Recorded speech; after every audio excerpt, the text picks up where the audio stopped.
A Twitter thread written by Daryl Cooper went viral last week. He's a former Navy man and co-host of Jocko Willink's podcast, who's a Navy SEAL I'm sure most of you have heard of. Daryl's twats attempted to explain the ideals and perspectives of the political right. So I want to go through them with you and offer up my own points, because I feel what he had to say, or tweet, or twat, is important for all of us to understand, no matter your political viewpoints. Even if you're a lefty, at least you can learn why the right holds the convictions that they do. So here we go. I think I've had discussions with enough boomer-tier Trump supporters who believe the 2020 election was fraudulent to extract a general theory about their perspective. It is also the perspective of most of the people at the Capitol on January 6th, and probably even Trump himself.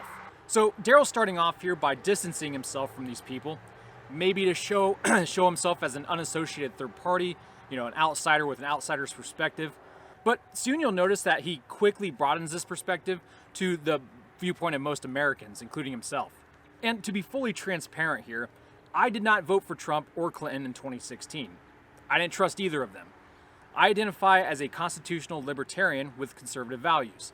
But I did vote for Trump in 2020. I didn't go to DC on January 6th, but I see nothing wrong with those who did. The exception being, of course, the very small percentage of rioters who forced their way inside the People's House. At the same time, however, I believe the left has taken the villainization of them to an extreme for their own political gain, despite the much worse things their side did to American cities and citizens for the entire year of 2020.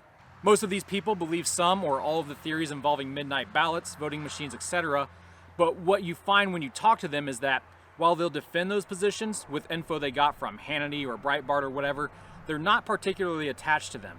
Alright, so first off, those things, while obviously unconventional in the mainstream, haven't been disproven. It doesn't mean that kind of fraud actually happened, but it doesn't mean it didn't happen either. The evidence of voter fraud never had its day in court because the courts refused to hear the case, and we'll talk about why later. As a nation, we'll take a step in the direction of truth, whatever that may be, once all these county audits have run their course. And I think anyone looking at this situation objectively would agree. And although I don't watch Hannity much, I don't have cable, he is not exactly a source of disinformation as I see it. I mean, a few years ago when the mainstream media was telling us Trump colluded with the Russians to win the 2016 election and that prostitutes were peeing on him, it was Hannity and people like him that actually pursued the truth and found it. Here are the facts, actual confirmed facts that shape their perspective. Number one, the FBI, etc., spied on the 2016 Trump campaign using evidence manufactured by the Clinton campaign. We now know that all involved knew it was fake from day one. See Brennan's July 2016 memo, etc. Okay, so he's talking about the Steele dossier here. A 35-page compilation of bad intel and mistruths conjured up by the former head of the Russian desk for MI6, Christopher Steele, written for Fusion GPS and paid for by Hillary Clinton and the DNC. Those are the hard facts. Democrats claim Trump colluded with Russia when it was in fact them who colluded with Russia through foreign entities to undermine our republic. And this is the criminal matter that Special Counsel John Durham is still investigating. These are Tea Party people, the types who give their kids a pocket constitution for their birthday and have founding fathers memes in their bios. The intel community spying on a presidential campaign using fake evidence, including forged documents, is a big deal to them. As it should be to every American, no matter what side of the political aisle you're on. Somehow Americans understood this during Watergate. You don't have to be a member of the Tea Party to get the threat. And you know what? The Tea Party people aren't so bad. The Gaston flag is pure American. And after their first modern-day rally, Restoring Honor in 2010, 500,000 people showed at the Lincoln Memorial and left the place in mint condition. There was no trash to clean up. But when the left had their own counter-rally, One Nation, 2 months later, those hippie communists trashed the place, including our World War II memorial. And yes, I say communists because even back then, communist pamphlets were being passed around and left on the ground like everything else. The Tea Party never burned down American cities like BLM and Antifa are doing. Yet the media call Tea Party people dangerous threats. Right. Everyone involved in the Obamagate scandal lied about their involvement as long as they could. We only learned the DNC paid for the manufactured evidence because of a court order. Comey denied on TV knowing the DNC paid for it when we have emails from a year earlier proving that he did know. This was true with everyone, from CIA Director Brennan and Adam Schiff, who were on TV saying they'd seen clear evidence of collusion with Russia, while admitting under oath behind closed doors that they hadn't, all the way down the line. In the end, we learned that it was all fake. If you haven't seen the documentary, The Plot Against the President, do it, all right, watch it. It's on Amazon. They interview the people who were actually there to investigate what the Democrat Party was doing. And it's crazy what the left had the balls to do, to be honest. Like, thinking they get away with spying on their political rivals. But the thing is, they would have if Clinton was elected, which is what they were planning on. Their corruption and arrogance got the best of them. At first, many people were worried there must be some collusion because every media and intel agency wouldn't make it up out of nothing. When it was clear that they had made it up, people expected a reckoning and shed many illusions about their government when it didn't happen. Okay, this is absolutely 100% true. I remember when the Steele dossier story broke and what it alleged Trump did, and I remember hearing those on the right who were willing to allow the evidence to have its day in court. Like, I remember Lindsey Graham doing interviews and saying, "We'll follow the truth even if it leads to impeachment." And I was okay with that. Again, I didn't vote for Trump in 2016, and although I didn't really believe the allegations, I felt it wasn't something we should just ignore. Because what if they were true, you know? What if Trump actually did get peed on? That's gross. But like many other Americans, truth has always been what I seek, whether I like it or not. Eventually the truth did come out, as it always does, that it was all bullshit. Comey lied, Brennan lied, Schiff, of course, lied, and everything people like Rachel Maddow at MSNBC or the propagandists at CNN told us was a blatant lie. As Daryl was saying, that was the moment many Americans, including myself, realized that the elite left was more corrupt than we had ever imagined. Lies on top of lies, lying to cover lies. They showed themselves to be so corrupt that they didn't even bother hiding their tentacles pulling the strings of the mainstream media. That's just how desperate they were. They spied on Trump during his campaigning, thinking Hillary would win the election and nothing that they were doing would come to light. But when Hillary lost, they panicked and did everything they could to hide the truth. This is when people on the left were getting red-pilled in massive numbers, and the walk-away movement exploded, and rightly so. The distrust in government was only made worse when nobody, except one FBI lawyer, was held accountable, and he only got probation for literally altering an email to obtain a FISA warrant. What's really alarming is that if anyone on the right had committed these things, these crimes, they'd be dropping soap in prison as we speak, and everyone knows it. I think people on the right are still holding on to hope for justice with Durham's current investigation because they want to believe justice is blind and that it's not just rigged against Republicans. They want to believe there are still honest people scattered throughout the halls of DC that can right the wrongs. I mean, their children's future kind of depends on it. And yet some people want vindication so badly that they've become convinced that there will be a point in the future when those in the deep state will be brought to justice. These people have felt lied to for so long with Obamagate, the Ukrainegate, COVID, the 2020 election, and the riots last year that they no longer trust the government, the media, or big tech at all, which is dangerous, but you can't exactly blame them. What these elites are doing is dangerous. What do you expect to happen when you repeatedly lie and call Trump supporters the problem, or deplorables, or extreme? We know as a fact that A, the Steele dossier was the sole evidence used to justify spying on the Trump campaign. B, the FBI knew the Steele dossier was a DNC op. C, Steele's source told the FBI the info was unserious. And D, they did not inform the court of any of this and kept spying. Again, all true. And if you don't believe it, you're not living in reality. You're denying reality, which is worse than denying science because science is corruptible. In the wrong hands, it can lead you to wrong answers. But reality is truth. Trump supporters know the collusion case front and back. They went from worrying the collusion must be real to suspecting it might be fake to realizing it was a scam, then watched as every institution, agencies, the press, Congress, academia, gaslit them for another year. Exactly. This is what I've been saying. And these people do know the case front and back. When those around me began telling me about Obama's involvement back before it was mainstream in like 2019, 2020 with Flynn's unmasking, I denied it because I didn't think our elected officials would stoop so low. I mean, that was some real third world shit. And those I was talking to around me knew it before those in the media reported on it. Because some of them are lawyers and they read all the documents they can get their hands on. But alas, all of it was proven to be true. And you know, real life conspiracies, not conspiracy theories so much, but actual conspiracies, which is what Obamagate is, are interesting reads to say the least, which is probably why so many people were knowledgeable about them. Worse, collusion was used to scare people away from working in Trump's administration. They knew their entire lives would be investigated. Many quit because they were being bankrupted by legal fees. The DOJ, press, and government destroyed lives and actively subverted an elected administration. Think about how hard the left came after Brett Kavanaugh. It was disgusting. They bankrupted Michael Flynn through court costs. Carter Page was the primary target of the Russian hoax.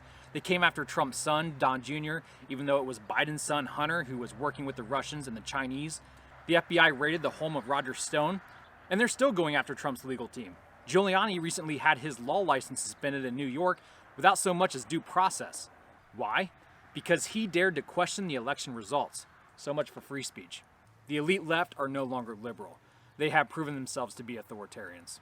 This is where people, whose political identity was largely defined by a naive belief in that what they learned in civics class, began to see the outlines of a regime that crossed all institutional boundaries, because it had stepped out of the shadows to unite against an interloper. GOP propaganda still has many of them thinking in terms of partisan binaries, but a lot of Trump supporters see that the regime is not partisan. They all know that the same institutions would have taken opposite sides if it was a Tulsi Gabbard versus Jeb Bush election. It is absolutely true that those on the right believe the fight isn't strictly red versus blue. It's becoming more and more clear that it's small government liberty versus big government Marxism. You'll always have outliers, in this case the few classical liberals still holding on to the D, and the many establishment rhinos who've gotten comfortable in their seat of power and don't want outsiders draining the swamp. It's hard to describe to people on the left who are used to thinking of government as a conspiracy, example Watergate, COINTELPRO, weapons of mass destruction, etc., how shocking and disillusioning this was for people who encourage their sons to enlist in the army and hate people who don't stand for the anthem. I wouldn't say they hate those that don't stand for the anthem. At least those I've spoken to acknowledge it's an individual right to take a dump on the flag if you want. But I don't know, maybe those Daryl spoke to went as far as hate, which would make this whole predicament a basket full of irony, since they're hating on the constitutional rights of those who take a dump on the ideals that protect those rights. They could have managed the shock if it only involved the government, but the behavior of the corporate press is really what radicalized them. They hate journalists more than they hate any politician or government official, because they feel most betrayed by them. Again, I feel some of these words like radicalize and hate are way too strong to represent the diehard Trump supporters that I personally know. But, maybe he's relating the conversation here more for his leftist readers. But I do think it's true that had the press done their job and investigated the truth, instead of blatantly doing the will of the DNC, there would have been way more unity in the equation. What really pissed people off about the media, both on the left and right, was that they began attacking Trump since the day he came down the escalator, and never relented, all the while claiming to be neutral and unbiased. The idea that the press is driven by ratings or sensationalism became untenable. If that were true, they'd be all over the Epstein story. The corporate press is the propaganda arm of the regime they now see in outline. Nothing anyone says will ever make them unsee that, period. This goes back to the 2019 ABC story of one of their anchors, Amy Robach, admitting on a hot mic that she had the whole scoop on Epstein years before his last arrest. But the network silenced her because they claimed there was not enough proof. Those on the right saw this as ABC's attempt to protect their friends in power, like Bill Clinton, who had flown on Epstein's private jet more than a dozen times and even visited Pedo Island. But more than that, saw through the network's excuse to not run the story. If ABC really cared about accurate reporting, they wouldn't have ran with the Russiagate lies. This is profoundly disorienting. Many of them don't know for certain whether ballots were faked in November 2020, but they know for absolute certain that the press, the FBI, etc. would lie to them if there was. They have every reason to believe that, and it's probably true. They watched the press behave like animals for 4 years. Tens of millions of people will always see Kavanaugh as a gang rapist based on nothing because of CNN, and CNN seems proud of that. They led a lynch mob against a high school kid, and they cheered on a summer of riots. Yeah, that's another huge lie of the mainstream media. Nick Sandmann. There's literally so many lies, it's hard to remember all of them. They tore this kid apart. And when the facts surfaced through released cell phone videos that he was the one who acted honorably, they paid him. But they always claimed the media had liberal bias, Kai. Fine, whatever. They still thought the press would admit truth if they were cornered. Now they don't. It's a different thing to watch them invent stories whole cloth in order to destroy regular lives and spark mass violence. Time Mag told us that during the 2020 riots, there were weekly conference calls involving, among others, leaders of the protests, the local officials who refused to stop them, and media people who framed them for political effect. In Ukraine, we call that a color revolution. It is blatantly obvious to anyone paying attention that there is a cabal of elites acting in cahoots to manipulate the uninformed. You don't have to be a radical to see it. They are admitting it. This is a manufactured crisis, Bill. How he manufactures crises. What the president is doing is manufacturing a crisis. Let's stop manufacturing a crisis. To manufacture a crisis. Another day, another smoking gun. It is definitely a smoking gun. Ukraine was a smoking gun. An impeachable offense. What is the standard of an impeachable offense? That is an impeachable offense. Throughout the summer, Democrat governors took advantage of COVID to change voting procedures. It wasn't just the mail-ins, they lowered signature matching standards, etc. After the collusion scam, the fake impeachment, Trump people expected shenanigans by now. Again, Democrats did change voting procedures by going around state legislators, opening the door for election fraud. To clarify fake impeachment, we now know that Trump's request for Ukraine to cooperate with the DOJ regarding Biden's financial activities in Ukraine was in support of an active investigation being pursued by the FBI and Ukraine AG at the time, and so a completely legitimate request. Look, it became blatantly clear that there was no quid pro quo between Trump and President Zelensky, despite the fake transcript that Adam Schiff made up. However, there was a quid pro quo between Joe Biden and Ukraine over the prosecutor investigating his son's company, Burisma. I said, you're not getting the billion. I'm going to be leaving here. And I think it was, 6 hours? I looked, I said, I'm leaving in 6 hours. If the prosecutor's not fired, you're not getting the money. Oh, son of a bitch. Got fired. During the investigation into Trump's phone call with Ukraine, Obama's ambassador to Ukraine, Marie Yovanovitch, denied any Ukrainian interference with their 2016 election to help Clinton. Now, are you familiar with these allegations of Ukrainian interference in the 2016 election? I mean, there have been rumors out there about things like that, but, there was nothing hard, at least nothing that I was aware of. Yet, Sergei Lenshenko and Artem Steinsky had already been convicted in Ukraine court of doing just that, as well as interfering in Ukrainian foreign policy. So of course Marie was lying, perjuring herself, yet nothing happened to her. Then you get the Hunter laptop scandal. Big Tech ran a full-on censorship campaign against a major newspaper to protect a political candidate. Period. Everyone knows it. All of the tech companies now admit it was a mistake. But, the election's over, so who cares? He's referring to Twitter actually suspending the account of the New York Post, the nation's oldest newspaper, for more than 16 days after tweeting a story about the damning contents of Hunter Biden's laptop. Twitter and Big Tech did this in late October, right before the 2020 election. Only after it was too late did Jack Dorsey try to save face for his manipulation of public opinion. But it is true that everyone now knows, without a doubt, that Jack's a fascist cunt. It goes without saying, of course it does because it's that obvious, but if the New York Times had Don Jr.'s laptop full of pics of him smoking crack and engaging in group sex, lots of lurid family drama, emails describing direct corruption and backed up by the CEO of the company they were using, the New York Times wouldn't have been banned. Yes, all of these things are on Hunter's laptop, and Big Tech kept it quiet so Joe Biden would win the election. Think back. Stories about Trump being pissed on by Russian prostitutes and blackmailed by Putin were promoted as fact, and the only evidence was a document paid for by his opposition and disavowed by its source, who admitted that it was just bar talk. The New York Post was banned for reporting on true information. That is the world we live in these days, isn't it? And obviously Big Tech didn't stop with censorship there. They did it and are still doing it with those posting an alternative perspective on COVID and election integrity, including doctors and public officials. The reaction of Trump people to all this was not, no fair. That's how they felt about Romney's blinders of women in 2012. This is different. Now they see, correctly, that every institution is captured by people who will use any means to exclude them from the political process. And yet they showed up in record numbers to vote. Trump got 13 million more votes than he did in 2016, 10 million more than Clinton got. As the election night dragged on, they allowed themselves some hope.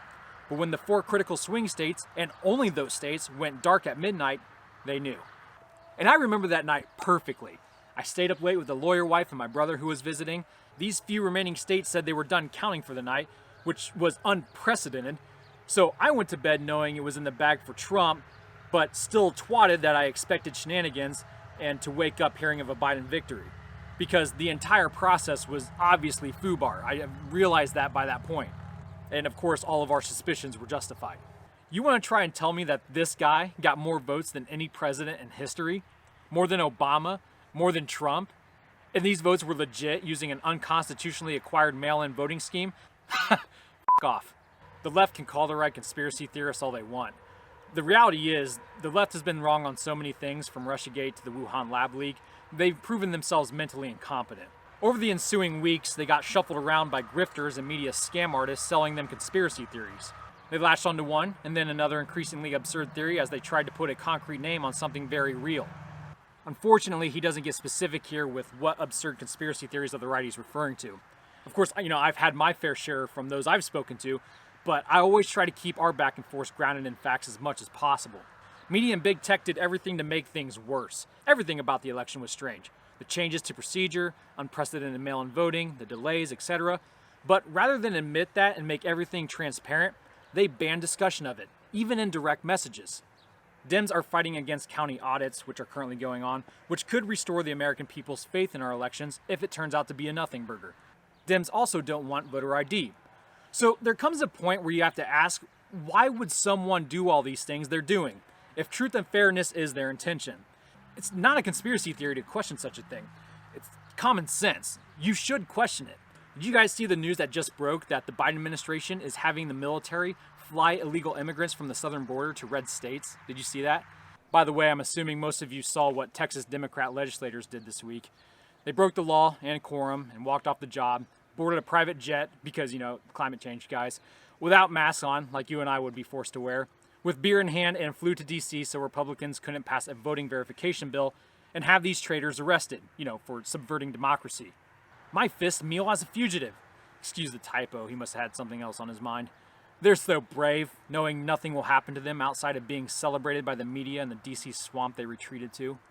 Everyone knows that, just as Don Jr.'s laptop would have been the story of the century if everything about the election dispute was the same, except the parties were reversed, suspicions about the outcome would have been taken very seriously. See 2016 for proof. Even the court's refusal of the case gets nowhere with them because of how the opposition embraced mass political violence. They'll say, with good reason, what judge will stick his neck out for Trump knowing he'll be destroyed in the media as a violent mob burns down his house? So if Trump gets reelected, what? Cities burn. It's a fact, according to Time magazine, that mass riots were planned in cities across the country if Trump won. Sure, they were protests, but they were planned by the same people as during the summer, and everyone knows what it would have meant. Judges have families too. Forget the ballot conspiracies. It's a fact that governors use COVID to unconstitutionally alter election procedures. The Constitution states that only legislators can do so, to help Biden make up for a massive enthusiasm gap by gaming the mail-in ballot system. They knew it was unconstitutional, it's right there in plain English, but they knew the cases wouldn't see court after the election anyway. And what judge will toss millions of ballots because the governor broke the rules?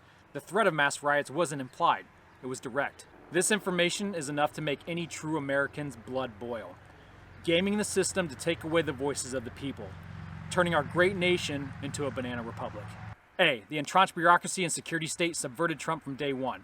B, the press is part of the operation. C, election rules were changed. D, big tech censors opposition. E, political violence is legitimized and encouraged. And F, Trump is banned from social media. They were led down some rabbit holes, but they are absolutely right that their government is monopolized by a regime that believes they are beneath representation and will observe no limits to keep them from getting it. Trump fans should be happy he lost. It might have kept him alive. And I respectfully disagree with his last bit there. Lincoln was assassinated, but if it wasn't for his time in office, America wouldn't be the nation it is today. Americans should not fear tyrants, nor remain complacent and blindly accept it when cheaters get their way. But I get what he's saying. Knowing what we know and seeing what we saw, there is a legitimate reason to question the results of the 2020 election. And it's not like Democrats have never done it. They do it every time they lose. But as we just discussed, this time it is different.